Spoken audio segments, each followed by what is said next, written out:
Hundreds came to tour this historic building built more than 100 years ago. It was a chance for old friends to reunite and share with visitors coming to learn more about Canada's history.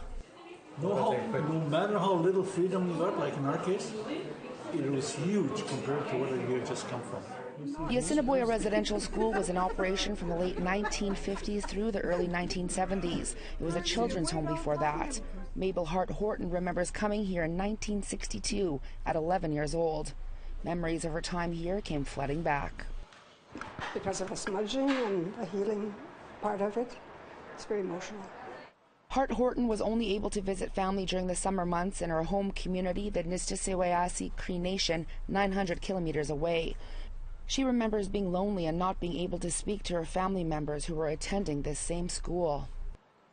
I had a good experience here, but again, we were separated from our parents, and my siblings were here as well.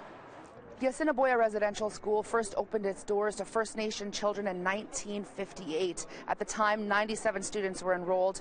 Of those, only about 40 are still alive today.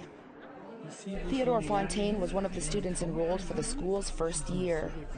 I think that was the worst thing we encountered was the separation, from our own families, from our way of life. Language was already deteriorating, although we had it inherently in us. I can still speak my language, but not as good as I was at 7 because I almost lost it.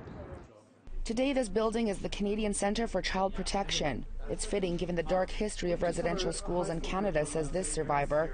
And Fontaine says events showing the history of our country is important for reconciliation. Show Canada that we're here. The basic identity of Canada is right here. First Nations of our country. Our language is still here. They didn't kill us off like Duncan Campbell's Cox said. Shanine Robinson, Desjarlis, APTN National News, Winnipeg.